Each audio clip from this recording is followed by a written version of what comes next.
dela še 70 zaposlenih MLM storitev. Brez dela tudi več kot 70 zaposlenih v Interevropi. Akcija za obnovo igral v Mariboru. Kje bodo novi prostori Mariborske umetnostne galerije? Dober večer. Še 70 zaposlenih v MLM storitve, nekdanjem invalidskem podjetju Mariborske livarne Maribor, je danes prejelo odpovedi. 30 pa jih bo še delalo 2 meseca. Spomnimo, konec aprila letos je brez dela ostalo 230 delavcev v Armalu in Saniteku. Čeprav so delavci brez plač že od aprila, bodo na prva izplačila nadomestil za brezposelnost morali počakati še mesec in pol. Večina zdaj že nekdanjih zaposlenih v MLM storitvah je sklonjenih glav hitela na Zavod za zaposlovanje, kjer so zanje organizirali skupinsko prijavo na borzo in svetovanje. Moram prvo preživeti oziroma preboleti vse skupaj, dalje bomo pa videli. Družba MLM storitve je šla v stečaj letos po preklicu statusa invalidskega podjetja, čeprav imajo mnogi delavci status invalida. Jaz sem delala v Saniteku, bila sem v storitve premeščena, samo, kot bi temu rekli, ker pač so rekli, da imajo premalo invalidov. Na ta način so nas tudi izigrali, da smo še bolj dolgo čakali to pot, da gremo na borzo. Nimaš več takih pravic, ko si do zdaj lahko imel. In zgubijo se podpolnoma vse. Z grenkobo opisujejo, kako preživljajo dolge mesece brez osebnih dohodkov. Marčevsko plačo smo dobili zadnjo. Od takrat pa ničesar, nobenega dohodka. Nihče te ne vpraša, kako preživiš. Mislim, žalostno. 3 plač nismo dobili, plus odpravnina, 13 000 nekje vsega skupaj, kar lahko pozabimo, verjetno. Položnice težko, da gledamo, ker v položnico bi lahko malo pozneje plačali, tako gledamo. Prva izplačila nadomestil za brezposelnost bodo prejeli 15. avgusta, glede nove zaposlitve pa so pesimistični. Vodstvo MLM-ja pa medtem še čaka na potrditev državne pomoči, gre za 5 milijonov evrov, ki bi lahko ohranila še približno 450 delovnih mest v livarni. Po vstopu Hrvaške v Evropsko unijo je na mejnih prehodih brez dela ostalo 75 carinikov. Niso edini, službo je izgubilo še vsaj 2-krat toliko zaposlenih v špediciji. Samo v Interevropi so s 1. julijem razdelili odpovedi približno 77 zaposlenim. Vstop Hrvaške v EU pa bo močno ogrozil obstoj predvsem manjših špedicijskih podjetij. Tako veselo je bilo 1. julija na mejnem prehodu Gruškovje, kljub temu nasmeha na obrazih špediterjev ni bilo opaziti. Cirka 80 nas je bilo zaposlenih, 40 pa je nas gre. Ostali pa ne vem, menda še do oktobra, potem pa tudi vprašanje, kaj se bo zgodilo. Nimamo kaj pričakovati, od take države pa res ne.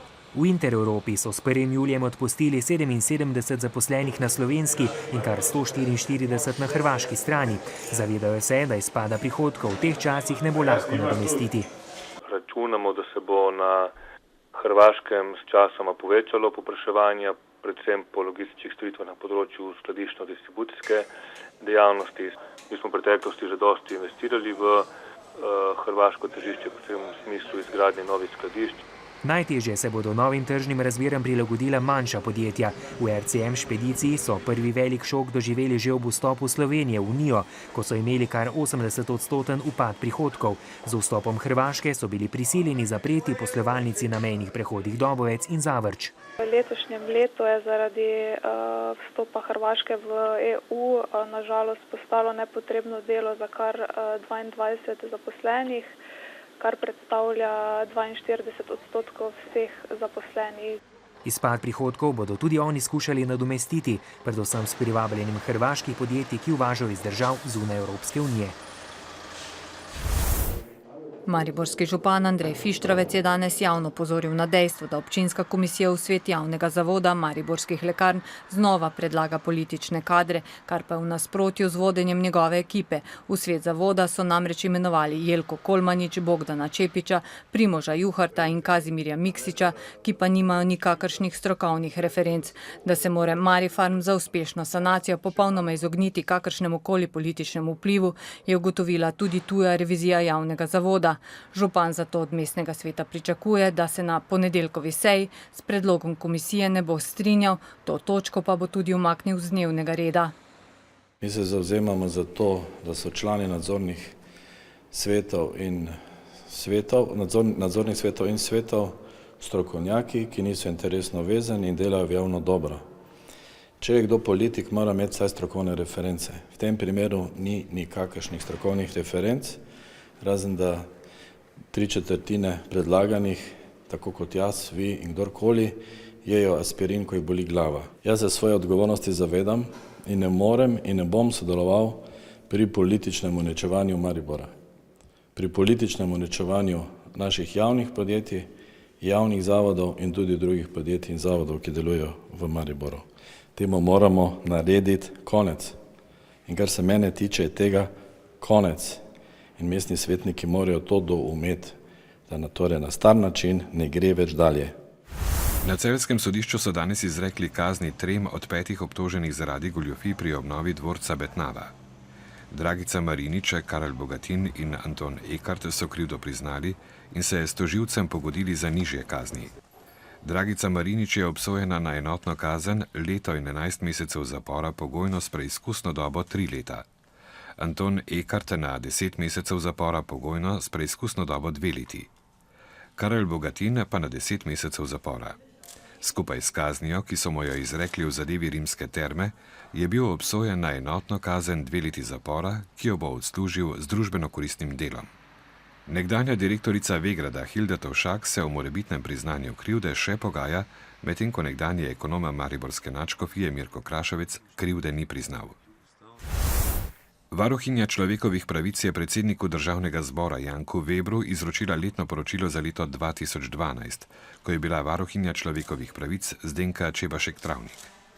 V njem se varuhinja sprašuje, ali je Slovenija pravna in socialna država, saj so velikokrat kratene pravice do učinkovitosti pravnih sredstev. Zmanjšuje pa se tudi socialna varnost, kot je zapisano v poročilu, tudi zaradi preteklih napak vodenja države in korupcije. Varuhinjo za pomoč prosi tudi vse več ljudi, ki so se zaradi krize znašli v veliki stiski. V civilni iniciativi izbrisanih prebivalcev so poudarili, da zavračajo predlog zakona o odškodninski shemi za izbrisane, saj da ta ne rešuje ničesar.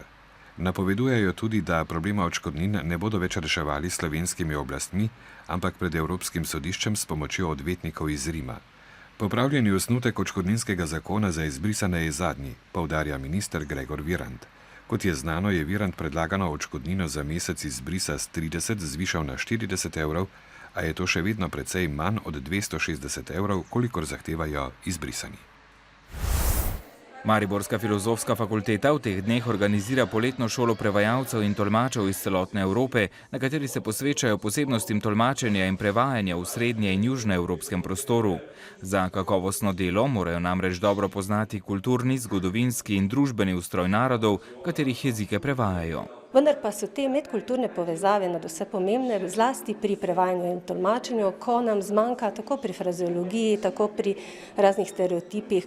Da se znajdemo v vsaki situaciji, to je za tolmača bistvenega pomena, torej da ima zelo širok spekter znanja. Tolmači in prevajalci so namreč prepričani, da je v večnarodni Evropski uniji pomembno poznavanje večjega števila med seboj enakopravnih jezikov.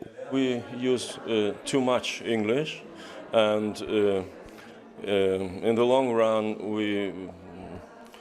we kill the multitude, we kill the diversity of languages and cultures. Wenn wir zurückgucken, merken wir, okay, einmal war Latein diese Sprache, dann kam das Französische, momentan ist es das Englische, kommt dann das Chinesische, wenn wir an die ganze Welt denken, oder was folgt? Prevladovanje enega svetovnega jezika, uveljavljanje regionalnih in ohranjanje nacionalnih je tako velik izziv tudi za mlade tolmače in prevajalce. I think it's very interesting to get to know different cultures and stuff like that. Čeprav smo na istem kontinentu, imamo drugačne kulture, različne kulture in ne vem, če v nekem jeziku pomeni nekaj, v drugem popolnoma drugače. Sicer pa v Evropskem babilonskem stolpu, kot bi lahko imenovali Evropsko unijo, večina prebivalstva govori več jezikov, pri tem pa ne zaostajamo niti Slovenci. Po več kot 2,5 milijona evrov vloženih sredstev v začetek izkopavanj nove umetnostne galerije na Studencih, denarju za pripravo in izdelavo projektov ter natečajev, je umetnostna galerija Maribor tam, kjer je bila pred 10 leti. Ponovno bodo preigrali vse možnosti za obnovo in morda širitev stavbe na Štrosmajerjevi ulici, kjer so projekti obnove bili že narejeni, a so zaradi nasprotujočih si usmeritev med galerijo in Zavodom za varstvo kulturne dediščine zastali. Slednji namreč v spomeniško zaščiteno stavbo večjih posegov ne dovoli. Umetnostna galerija Maribor, ki je vizijo sodobnega muzeja videla predvsem v novogradnji oziroma selitvi galerije, razmišlja tudi o možnostih obnove in širitve na sedanji lokaciji. Gre za to, ali je možno tu v tem konglomeratu stavb prepričati zavod, da da drug dokument, na podlagi katerega se da sprojektirati muzej moderne in sodobne umetnosti. V tem primeru seveda ja. Prav med Zavodom za varstvo kulturne dediščine, ki v svojih smernicah ščiti spomenik 19. stoletja, in galerijo, ki si želi sodoben muzej, v vseh letih ni bilo ustrezne komunikacije. Jaz mislim, da se ustrezne rešitve lahko najdejo. Treba pa seveda upoštevati to, da je pri takih zadevah potrebno obojestranski kompromis in dobro sodelovanje, preden se pravzaprav odločimo o čisto končnih rešitvah.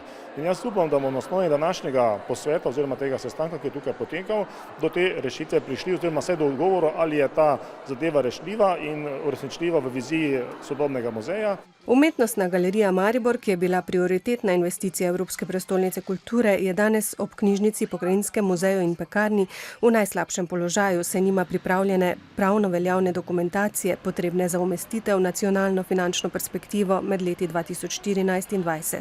To hitenje v primeru umetnostne galerije v preteklosti ali pa v obdobju prejšnjega župana pač ni dalo kvalitetnih rešitev in je pomenilo več kot 3 milijone stroškov za mariborski proračun. Vztrajam na tem, da se razčistiti najprej status sprojektirane rešitve, pa da se potem išče naprej.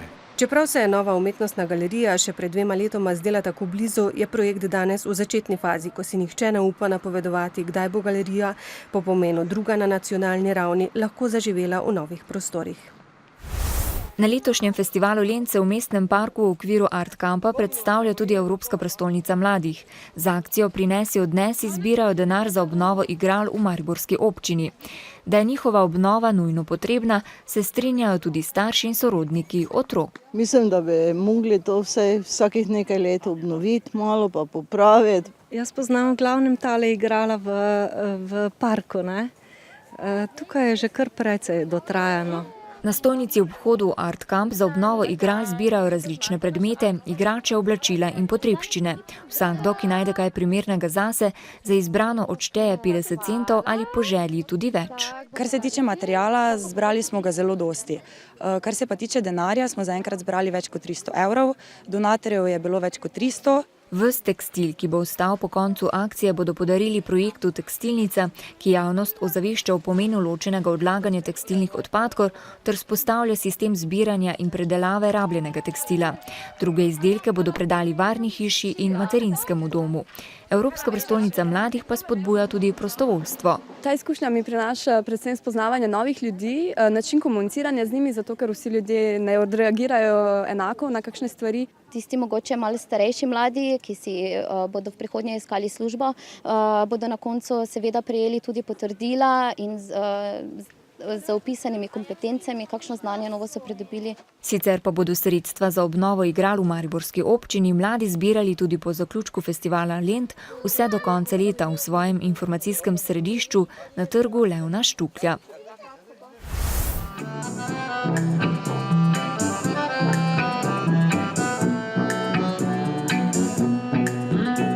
Napadla me je zgodaj zjutraj, ptički zoba zvezde je zaspal glavobol. Zoran Predin kvartet so letošnji koncertni hit. Odlično uigran in razigran bend na krilih razprodanih koncertov v Ljubljani, Beogradu, Splitu, Sisku in Zagrebu. Njihov glasbeni program je atraktivna kombinacija Zoranovega železnega repertoarja, novih pesmi in priredb zelo znanih skladb. En tak miks, ki mora ljudi spraviti iz slabe volje, iz te vsakdanjosti v eno tako drugačno stanje enega zadovoljstva, ko si reče, klinc gleda vse skupaj, radi se moramo imeti. Zanimivost koncerta je še toliko večja, ker je na njem možno slišati nevsakdanjo kombinacijo kitare, harmonike in tube, nadgrajeni gypsy swing, začinjen z etno elementi in elektronskimi ritmi. Ti ljudje poznajo že od malega, moram biti toliko bolj kredibilen, toliko bolj verjeten, toliko bolj prepričljiv. Ne? In to mi daje malo treme. Mojih 5 minut je danes brez kravate in vezalk. Gostja koncerta je bila vsestransko nadarjena glasbenica Nejša, ki je z Zoranom zapela tudi nekaj duetov. Nejša je absolutno, kako bi temu rekli, favoritka iz klopi, košarke, ko pride recimo Ginobili na tak način na teren, ne, pa da potem 30 točk. Nejša bo iz nas napravila ljudi. Ki na postaji prosi čakaj me.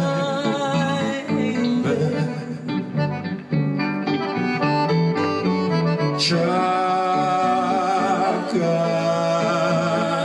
me. Se še vedno v tisti fazi, ker rada veliko igram, sem glasna, veliko tonov in tako naprej. On pa dejansko sčisti to formo pesmi, ta pomen pesmi, pomen teksta, ki se mi zdi ful važen, ker ni dobre pop muzike brez dobrih tekstov. In samo tukaj v bistvu klanjam za velikim K-jem. Potem bom samo tvoj heroj za naše večne skupne čase, pred praznih senca tvojega psa.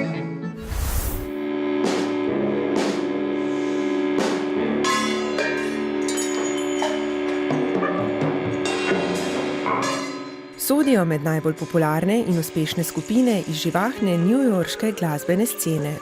So glasbeniki, ki so poznani po nekoliko nenavadnem avant-groove stilu in so tudi prijetni gospodje, ki vztrajajo skupaj že dobri 2 desetletji. Vse to je trio medijski Martin in Bud, ki so v okviru evropske turneje obiskali tudi mariborski festival Lent.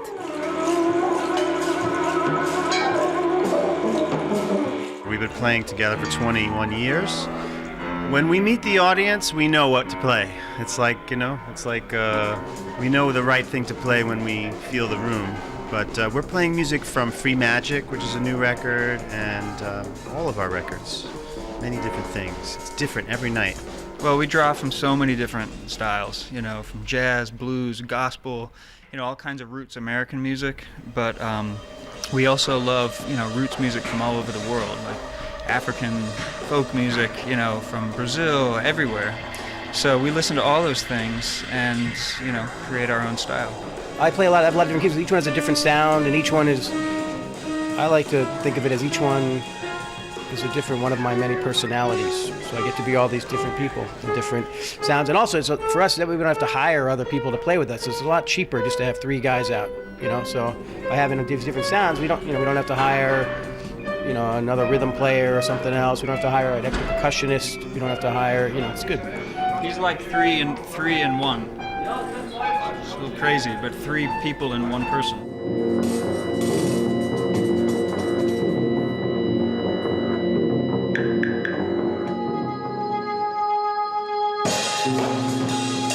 In takšna je tudi njihova glasba, kjer se skozi improvizacijo mojstrsko dopolnjujejo in prepletajo 3 različne osebnosti gospodov Medejskega, Martina in Buda.